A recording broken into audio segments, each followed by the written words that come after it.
کسی کی اولاد پر مصطفیٰ کی اولاد کو کیا نہیں کیا جا سکتا. وہ اولاد نوح کی تھی، یہ اولاد مصطفیٰ کی ہے. نوح کی اولاد کفر کر کے اپنے باپ کے دین سے ہٹ جائے، یہ ہو سکتا ہے. مصطفیٰ کی اولاد معاذ اللہ کفر کر کے اپنے جد اعلیٰ کے دین سے ہٹ جائے، یہ نہیں ہو سکتا. اس لیے کہ یہ اجزائے مصطفیٰ ہیں اور قیامت تک حضور کا کوئی جز بھی کبھی بھی کسی حال میں کبھی بھی جہنم کے اندر ہرگز نہیں کر سکتا. بے شک یہ میرا موقف ہے اور میرے اکابر کا موقف ہے، اور میں نے اس میں کئی نصوص جمع کی ہیں. رب نے چاہا تو انشاءاللہ پھر کسی موقع پر اس میں تفصیل. تو یہ مختصر یہ ہے کہ سادات کرام اور آل رسول کے بارے میں یہ جو آیت پڑھی جاتی ہے یہ قیاس مع الفارق ہے. مولویوں کی زبان میں اس لیے کہتے ہیں قیاس مع الفارق. قیاس مع الفارق یہ مقیس اور مقیس علیہ میں مناسبت ہی نہیں ہے.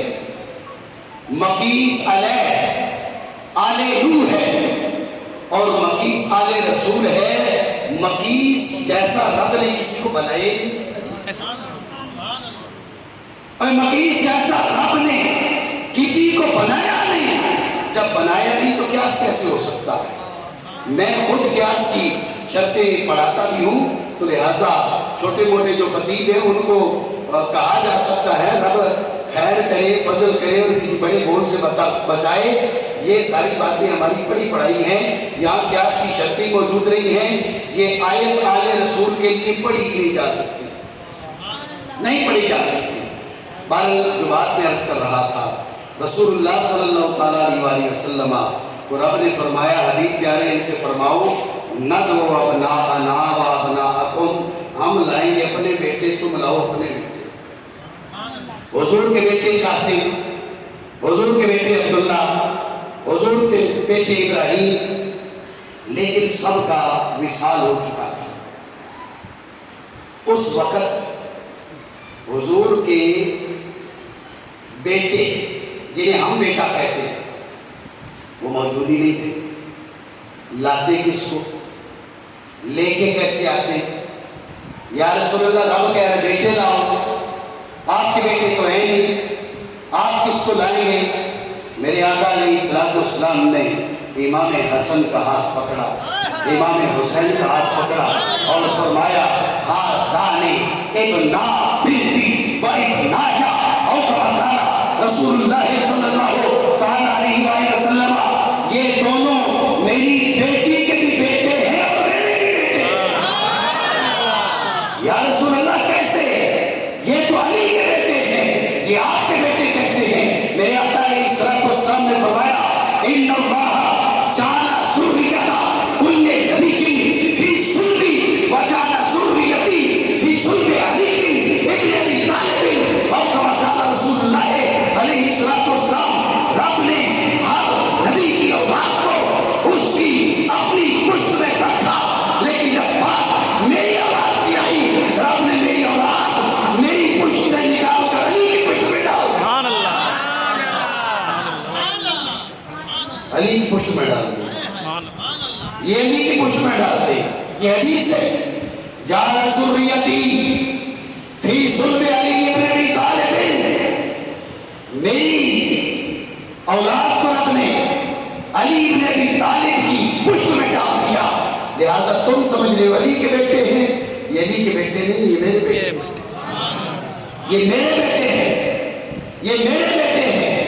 لہٰذا قاسم بھی میرا بیٹا، ابراہیم بھی میرا بیٹا، اور عبداللہ بھی میرا بیٹا، اسی طرح حسن بھی میرا بیٹا، حسین بھی میرا بیٹا. ندعو ابناءنا و ابناءکم، تم اپنے بیٹوں کو بلاؤ، ہم اپنے بیٹوں کو بلائیں گے. یا رسول اللہ آپ کے بیٹے؟ فرمایا میرا بیٹا حسن ہے اور میرا بیٹا حسین ہے. ایک اور چیز کی طرف آپ کی توجہ چاہوں گا. میرے آقا علیہ السلام نے فقط یہ نہیں فرمایا ہاتھان ابنایا، یہ دونوں میرے بیٹے، فقط یہ نہیں کہا، کیونکہ یہ کہتا یہ فرماتے تو پوتوں کو بیٹا ہر ایک بول دیتے، نواسوں کو بیٹا بھی بول دیتا. لوگ کہتے ہیں مجازن بیٹے ہیں، یہ مجازن بیٹے ہیں. بھی اپنے نواسوں کے بارے میں کہہ دیتا یہ میرے بیٹے ہیں، نواسیوں کے بارے میں کہہ دیتا بیٹیاں ہیں، یہ میری اولاد ہے، پوتی بیٹی کی اولاد ہے، پوتوں کے بارے میں کہہ دیتا میرے بیٹے، پوتیوں کے بارے میں کہہ دیتا میری بیٹیاں، حالانکہ حقیقت میں اس کے بیٹے اور بیٹیاں نہیں ہیں، اس کے بیٹوں اور اس کی بیٹیوں کی اولاد ہے۔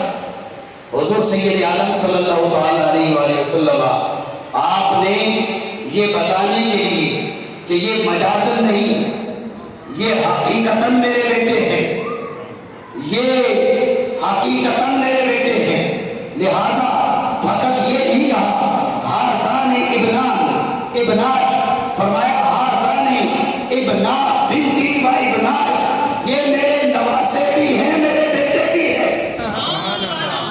نواسے ہونے کا رشتہ یہ بھی ہے اور حقیقتاً ہے، اور یہ میرے بیٹے بھی ہیں، بیٹے ہونے کا رشتہ بھی ہے، وہ بھی حقیقتاً ہے۔ یا رسول اللہ کیسے ہے؟ فرمایا رب نے میری اولاد نکال کر، جو اولاد آگے جس کا سلسلہ چلنا تھا وہ اولاد نکال کر علی کی پشت میں ڈال دی ہے، اب پشت تو علی کی ہے لیکن اولاد مصطفیٰ کی۔ میرے آقا علیہ السلام نے جب مباہلے کی بات میں کر رہا تھا، حضرت سیدنا امام حسن کو ساتھ لیا، حضرت سیدنا امام حسین کو ساتھ لیا۔ توجہ رکھیے گا، یہ اب نا آنا، اس پہ بات ہماری پوری، نہ تو اب نا آنا، ہم اپنے بیٹے لا رہے ہیں تم اپنے بیٹے لے آؤ، وَنِسَاءَنَا، ہم اپنی عورتیں لائیں گے، ہم اپنی عورتیں لائیں گے۔ میرے آقا علیہ السلام کی 4 بیٹیاں، کتنی جی؟ 4۔ کتنی؟ 4۔ اگر 4 مانتے تو بول دیجیے 4۔ کتنی بیٹیاں؟ 4۔ یہ بھی بڑی زیادتی کی بات ہے، میں نہیں چاہتا کہ میں کوئی اختلافی بات کروں، لیکن یہ بڑی زیادتی کی بات ہے کہ آل بیت کا نام لو اور حضور کی بیٹیوں کا انکار کرو۔ یہ ضرور تو نہ کرو، یہ زیادتی تو نہ کرو۔ کوئی شک نہیں، کوئی شک نہیں، کوئی شک نہیں کہ کائنات کی عورتوں کی سردار سیدہ زہرا ہے، کوئی شک نہیں، لیکن حضور کی لخت ہائے جگر کا اگر انکار کرتے ہو کہ کیا مصطفیٰ کریم کے جگر پر یہ بار نہیں بنتا، حضور کو تکلیف نہیں پہنچتی، تم حضور کے اہل بیت کرام کی محبت کا دعویٰ کر کے حضور کی بیٹیوں کا انکار کر دو، یہ بڑے ظلم کی بات ہے، بڑی زیادتی کی بات ہے، بلکہ خود قرآن کے خلاف ہے۔ یا ایھا النبی قل لازواجک و بناتک، اے حبیب پیارے اپنی ازواج مطہرات سے فرمائیے اور اپنی بیٹیوں سے فرمائیے۔ عربی کے اندر ایک واحد ہے، دو تسلیہ ہے، 2 جمع نہیں ہے عربی میں، ذہن میں رکھے۔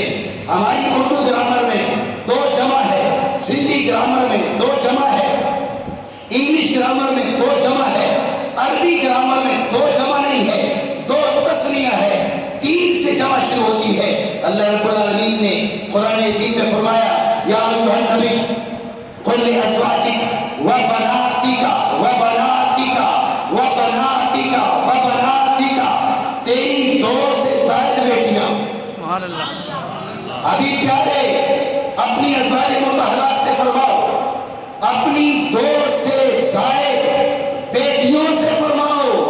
جب قرآن کہہ رہا ہے کہ مصطفیٰ کی بیٹیاں کم از کم تو 3 ہیں، کم از کم 3 تو کم از کم ہے، ورنہ قرآن عظیم کی آیت مقدسہ اپنے حقیقی معنی پر معمول ہو ہی نہیں سکتی۔ تو یہ ظلم و زیادتی، جو شخص چن چن کے آل بیت مانتے ہیں وہ نہیں مانتے۔ یہ بات سے نہ رکھے، افتؤمنون ببعض الکتاب وتکفرون ببعض، کچھ کو مانا کچھ کا انکار کیا۔ اگر 1000 آیتیں مان کر ایک کا انکار کر دو تو 1000 کا انکار بنتا ہے۔ اس لیے جو لوگ چن چن کے آل بیت مانتے ہیں وہ آل بیت کو نہیں مانتے، آل بیت کو وہ مانتے ہیں جو چن چن کے نہیں مانتے، سب کو مانتے ہیں۔ میرے آقا علیہ السلام کی لخت ہائے جگر میں آپ کی بیٹیوں میں سب سے بڑی سیدہ طیبہ طاہرہ سیدہ زینب سلام اللہ تعالیٰ علیہا، سیدہ رقیہ سلام اللہ تعالیٰ علیہا، سیدہ ام کلثوم سلام اللہ تعالیٰ علیہا، سیدہ طیبہ طاہرہ عابدہ زاہدہ سیدہ فاطمہ زہرا سلام اللہ تعالیٰ علیہا۔ میرے آقا علیہ السلام کی 4 بیٹیاں، رب نے فرمایا ابھی پیارے سے کہو تم اپنی عورتیں لاؤ، ہم اپنی عورتیں لائیں گے۔ ذہن میں رہے کہ حضور سید عالم صلی اللہ تعالیٰ علیہ وآلہ وسلم کی تینوں بڑی بیٹیاں، ان کا اس آیت مباہلہ کے اترنے سے پہلے وصال ہو چکا تھا۔ جو لوگ کہتے ہیں کہ نہیں حضور کی ایک بیٹی، وہ اس واقعہ سے بھی استدلال کرتے ہیں، یہ بھی بڑی جہالت ہے۔ جب سیدہ زینب سلام اللہ تعالیٰ علیہا، سیدہ رقیہ، سیدہ ام کلثوم آپ کا وصال ہو چکا، ان آپ کے وصال کے بعد جب آیت مباہلہ نازل کی جا رہی ہے تو پھر آیت مباہلہ کے موقع پر سیدہ زینب کو کیسے لے جایا جاتا، سیدہ ام کلثوم کو کیسے لے جایا جاتا، سیدہ رقیہ کو کیسے لے جایا جاتا؟ یہ ظلم و زیادتی، یہ اہل بیت کو ماننے والی بات نہیں ہے۔ ماننے والے وہ ہیں جو فقط نسبت دیکھتے ہیں اور نسبت پہ جان قربان کرنے کو تیار نظر آتے ہیں۔ میرے آقا علیہ السلام کے سارے بیٹے، ان کا وصال ہو چکا، ساری بیٹیاں سوائے سیدہ طیبہ طاہرہ عابدہ زاہدہ سیدہ فاطمہ زہرا، آپ کے علاوہ باقی بیٹیوں کا وصال ہو چکا۔ میرے آقا علیہ السلام بیٹوں کی جگہ حسن کو لیتے ہیں، بیٹوں کی جگہ حسین کو لیتے ہیں، اور عورتوں کی جگہ تنہا سیدہ زہرا کو لیتے ہیں۔ سبحان اللہ۔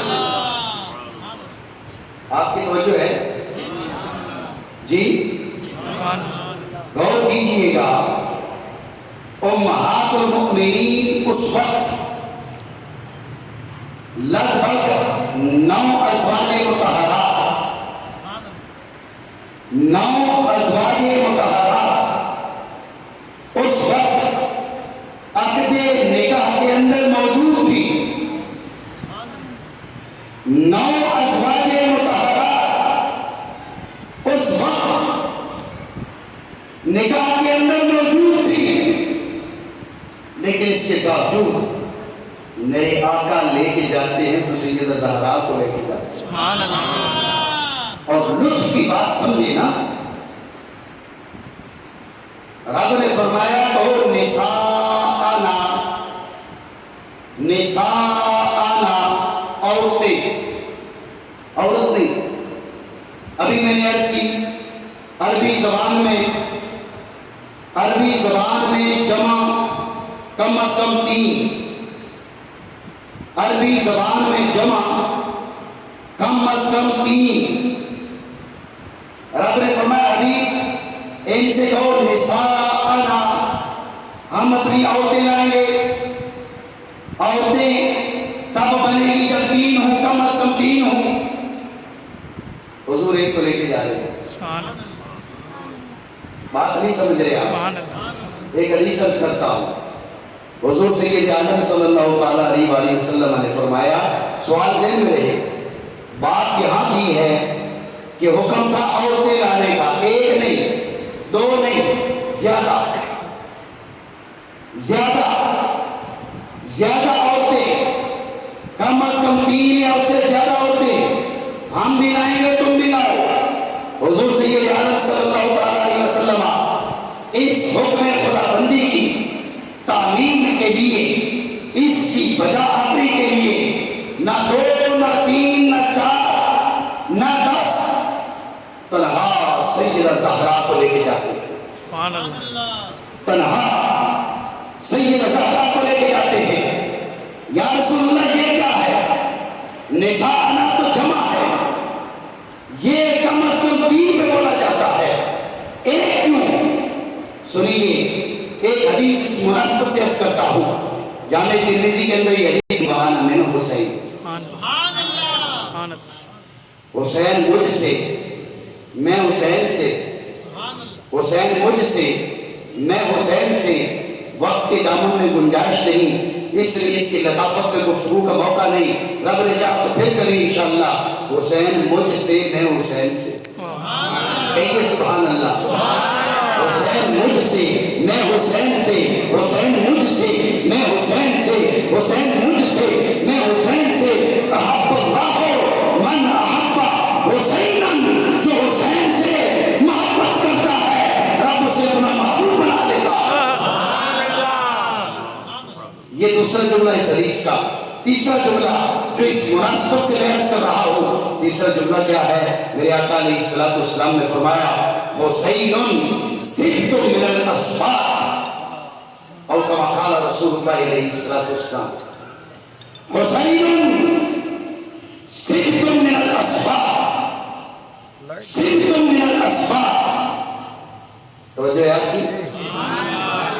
اچھا، صبت کے معنی، صبت کے معنی نواسے کی بھی ہوتے ہیں، پوتے کی بھی ہوتے ہیں، یعنی اولاد کے اولاد کے، صبت کے یہ معنی ہوتے ہیں۔ تو بعض ہمارے دوست معنی کرتے ہیں جی حسین نواسوں میں سے ایک نواسا ہے، آپ سمجھ رہے معنی؟ حسین نواسوں میں سے ایک نواسا ہے۔ آپ مجھے بتائیے اس میں امام حسین کی شان اور عظمت کا کون سا اظہار تھا جو بتانے کے لیے میرے آقا علیہ السلام نے پہلے فرمایا حسین منی وانا من حسین، حسین مجھ سے میں حسین سے، احب اللہ من احب حسینا، جو حسین سے محبت کرتا ہے رب اسے اپنا محبوب بنا لیتا ہے۔ یہ باتیں کرنے کے بعد فقط یہ بتانا جیسے اور بھی لوگوں کے نواسے ہیں اس طرح یہ بھی ایک نواسا ہے، یہ کون سی بات ہے؟ بات سمجھ رہے ہیں؟ ہمارے بعض لوگ کنجوسی کرتے ہیں، وہ الفاظ کو تو بدل نہیں سکتے، الفاظ کے معنی پر ڈاکہ زنی کی کوشش ضرور کرتے ہیں۔ وہ کہتے ہیں جی یہاں پر حضور نے یہ بتایا امام حسین نواسوں میں سے ایک نواسا ہے، میں نے کہا یہ کون سی بات ہے جس کو بیان کرنے کے لیے میرے آقا نے اتنی طویل گفتگو کی؟ پہلے کہا حسین مجھ سے میں حسین سے، جو حسین کو اپنا محبوب بنائے رب اسے محبوب بنا لیتا ہے۔ اس کے بعد میرا یہ بتانا جیسے تمہارے نواسے ہیں، جیسے بہت سے نواسے ہیں، اس طرح کے ایک نواسا حسین بھی ہے، یہ کون سی بات ہے؟ یہ بات اگر تم نے سننی ہے تو علماء حدیث سے پوچھو حسین صبت من الاسباط کے معنی کیا ہے؟ تو علماء حدیث کہتے ہیں حسین صبت من الاسباط کے معنی یہ ہے حسین امت من الامم، حسین امت من الامم، تو ایک آدمی ہے، تو جب رب کے دربار میں جائے گا تو ایک شخص کے اعمال لے کر جائے گا، بس ایک شخص کی نمازیں، ایک شخص کے روزے، ایک شخص کا حج، ایک شخص کی زکاتیں، ایک شخص کا جہاد، ایک شخص کا کردار، ایک شخص کے اعمال، لیکن جب حسین رب کے دربار میں جائے گا بندہ ایک ہوگا لیکن اعمال ایک بندے کے لیے ہوں گے، پوری قوم کے اعمال ہوں گے۔ جیسے آپ کہتے ہیں جی one man army, one man army, ایک بندہ ہزاروں لوگوں کا کردار ادا کرے۔ اللہ رب العالمین نے یہ اعزاز قرآن میں حضرت سیدنا ابراہیم علیہ السلام کو عطا فرمایا۔ حضرت سیدنا ابراہیم علیہ السلام ان کے بارے میں فرمایا یہ ہے بندہ ایک لیکن پوری امت کی حیثیت رکھتا ہے، اس کا کردار، اس کے اعمال، اس کی انسانیت کے لیے اس کے افعال وہ ایک بندے سے ہو نہیں سکتے۔ ابراہیم نے وہ کام کیا جو پوری امتیں مل کر وہ کام کرتی ہیں۔ رب نے حضرت ابراہیم علیہ السلام کو ایک بندے کو ایک امت کا درجہ دیا۔ میرے آقا علیہ السلام نے فرمایا حسین نبی نہیں ہے، حسین نبی نہیں ہے، نبوت کا سلسلہ پورا ہو گیا، لیکن بات اگر یہ کی جائے کہ بندہ ایک ہو لیکن کردار پوری امت کا لے کر آئے تو رب کریم نے وہ مقام میرے حسین کو بھی عطا فرمایا۔ حسین بات ذہن میں رہے، یہ معنی میں گھر سے نہیں لے کر آیا. ہمارے بہت سے دوست بڑے ان پڑھ ہوتے ہیں. یہ ان پڑھ والی بات بھی سبحان اللہ والی ہے. سبحان اللہ. جی وہ مطالعہ ہوتا نہیں خدا کے بندوں کا، بس فتنہ فسادی ان کا کام ہے. ایک بس رٹا مار لیا اس نے، بھائی اس لفظ کے یہ معنی ہے کہ اس لفظ کے یہ مطلب ہے. آپ مجھ سے معنی بیان کر لیں، وہ آپ کے خلاف ویڈیو بیان جاری کر دیتے ہیں. یعنی چور بھی کہے چور چور، کمل بھی اپنی ہوتی ہے، کہتے ہیں آپ کو یہ کیسے جائے نہیں، یہ معنی تو ہے ہی نہیں، اس کے تو یہ معنی ہے. میں سیاہ شریف میں پڑھتا تھا تو وہاں پر ہمارے ایک دوست ہیں یہاں پر حاضر پور کے قریب، ان کا گھر ہے، ماہ برادری سے ان کا تعلق ہے، یہ بھی پڑھتے تھے وہاں پر. تو انہوں نے مجھ سے ایک بات پوچھ کے ہوٹل پہ بیٹھے ہوئے تھے، تو اس بات کے دو جواب تھے. ایک جواب میں نے بیان کیا تو ساتھ گھڑی والے کی دکان تھی، وہ لڑ پڑا مجھ سے. اس نے کہا غلط جواب دیا آپ نے، یہ جواب ہے ہی نہیں. میں نے کہا دوسرا سن لیں. اس نے کہا نہیں نہیں آپ نے بات ہی غلط کی. میں نے کہا اس کا ایک اور جواب دیے، آپ وہ سن لیں. وہ نہیں سنے کیا جی، آپ کی بات ہی غلط ہے. میں نے کہا آپ سن تو لیں. جب میں نے دوسری بات کی کہا یہ ٹھیک ہے. میں نے کہا جی کیا ہے سن لیں. تو یہ معاملہ ہے کہ ہمارے بعض احباب جو ہیں اپنی قبیلگی کا جو رونا ہے وہ دوسروں کے سر پر ہوتے ہیں. تو یہ معنی جو ہے کہ صدق من الاسباب کے معنی النہایت فی غریب الاثر کے اندر بھی موجود ہیں، دیگر کتب شروع حدیث کے اندر بھی موجود ہیں. مصطفیٰ کریم نے فرمایا حسین صدق من الاسباب، حسین صدق من الاسباب ہے، یعنی جیسے پوری امتیں ہیں حسین ہے ایک، لیکن ایک ہو کر بھی پوری امت کا مقام رکھتا. اب آتے ہیں اس آیت مقدسہ کے اس کلمہ کی جانب. اللہ رب العالمین نے فرمایا حبیب پیارے عورتیں لے جاؤ، عورتیں، عورتیں، عورت نہیں، ایک عورت نہیں، دو نہیں، عورتیں لے جاؤ. میرے آقا علیہ الصلوۃ والسلام اپنے پیچھے تنہا سیدہ طیبہ طاہرہ عابدہ زاہدہ سیدہ دینہ صابرہ شاکرہ قانیہ سیدہ فاطمہ زہرا سلام اللہ تعالیٰ علیہا آپ کو لے کر چل رہے ہیں. تو بتا رہے ہیں جس کا بیٹا ایک ہو کر پوری امت کے برابر ہے، اس بیٹے کی ماں تنہا ہو کر پوری امت کا مقابلہ کیوں کر رہی ہے؟ سبحان اللہ. نساء کم از کم 3، لیکن اس عورت نے وہ بیٹا اس زمین والوں کو دیا ہے جو ہے ایک، لیکن ایک ہو کر پوری امت کا کردار وہ تنہا ادا کرتا ہے. جب بیٹا یہ مقام رکھتا ہے تو بیٹے کی ماں کا، بیٹے کی ماں کے مقام اور مرتبہ کا اندازہ کون کر سکتا ہے؟ اور میرے آقا علیہ الصلوۃ والسلام نے یہ بات ذہن میں رہے، جو مصطفیٰ کریم کی ازواج مطہرات کو مائیں نہیں مانتا وہ نہ مانے. وہ جو ہے نہیں ہے جی، میری والدہ کو آپ نہیں اپنی والدہ مانتے تو میں کیوں لڑوں آپ سے جی؟ اور آپ کی والدہ کو میں نہ مانوں اپنی ماں تو آپ کا مجھ سے جھگڑا بنتا ہے؟ نہیں بنتا. نہیں تو جو نہیں مانتا وہ نہ مانا، ہمیں کوئی جھگڑا نہیں ہے، اس لیے کہ وہ میری مومنوں کی ماں ہے. سبحان اللہ. نہیں سمجھا؟ نہ مانا، نہ مانے. ہم کیوں جھگڑے؟ ہم نہیں جھگڑیں گے، اس لیے کہ ہماری ماں کو ہم ماں مانیں گے. ہماری ماں کو پڑوسی اپنی ماں نہ کہے تو ہم کیوں جھگڑے؟ تو مصطفیٰ کریم کے ازواج مطہرات سب کی نہیں، مومنوں کی مائیں، مومنوں کی مائیں ہیں. جو نہیں مانتا وہ نہ مانے. اس نے اپنی قوم الگ کر لی، اپنا قبیلہ الگ کر لیا، اپنا پیارا الگ کر لیا. ہم کیوں لڑے بھائی؟ تو جا جدھر جاتا ہے، اس لیے کہ تیری ماں ہے ہی نہیں، کہ تیری مومنوں کی ماں ہے.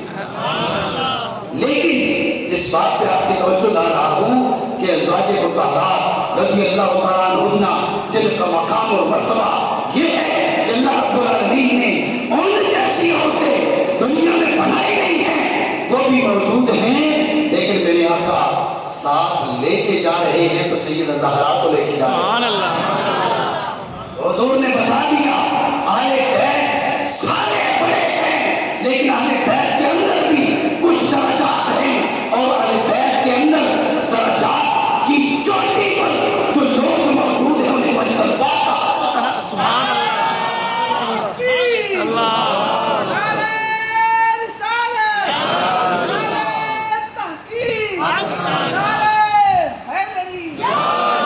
میں آخری بات عرض کرتا ہوں، بات مکمل کرتا ہوں۔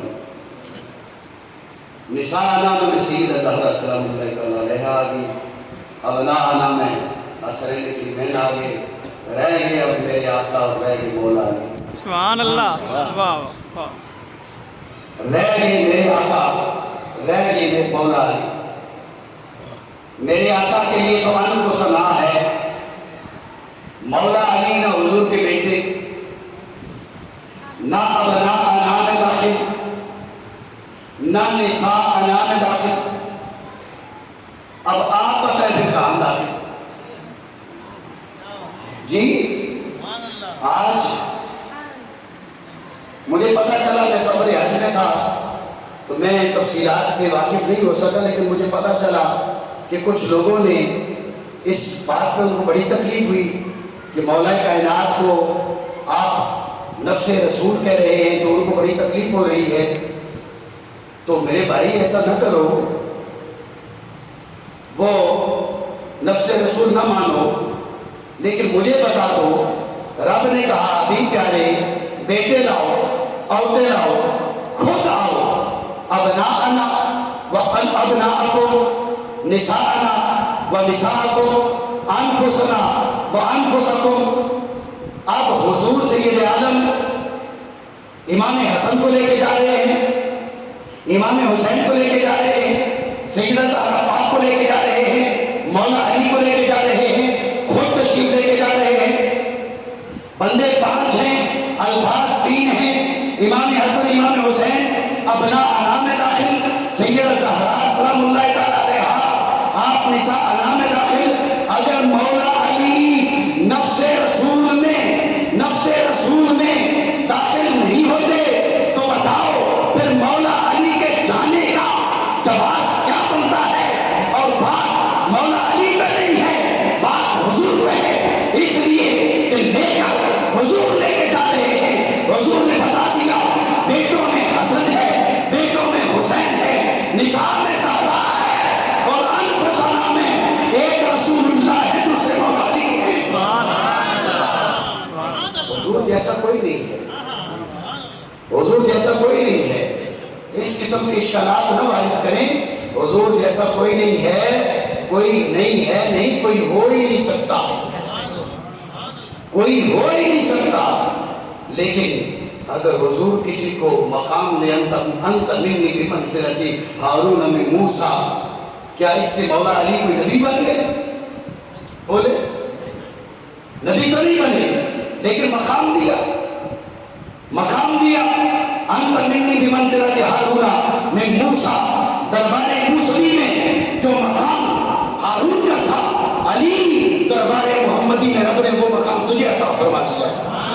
فرق نبوت کا ہے، وہ ہارون نبی تھے لیکن میں خاتم الانبیاء ہوں، اس لیے تجھے مقام نبوت تو نہیں ملا، لیکن دربار موسوی میں جو حیثیت رب نے ہارون کو دی تھی، دربار محمدی میں وہ حیثیت رب نے مولا علی کو عطا فرما دی ہے۔ تو اس لیے ان مقامات پہ نہ جگڑیں۔ پھر آپ میں اور دوسروں میں کیا فرق اٹھ رہا کہ وہ چن چن کے اہل بیت مانتے ہیں اور آپ اہل بیت کی عظمتوں کا انکار کرتے ہیں۔ خرابی تو دونوں طرف آ گئی نا، اس لیے یہ کام نہ کریں، چن چن کے نہ مانے، سب کو مانے اور حضور کی ساری نسبتیں مانے۔ نسبت اہل بیت کی بھی ایک نسبت ہے، صحابہ کی بھی ایک نسبت ہے، مدینہ کی بھی ایک نسبت ہے جی۔ تو یہ ساری نسبتیں ہیں، سچا وہ ہے جو ساری مصطفیٰ کریم علیہ وآلہ افضل الصلاۃ و اکمل التسلیم، آپ کی ساری نسبتوں کی جو تعظیم کرتا ہے وہ سچا ہے۔ اللہ رب العالمین سے دعا کرتے ہیں، اللہ رب العالمین ہمیں ساری نسبتوں کا احترام کرنے کی توفیق عطا فرمائے۔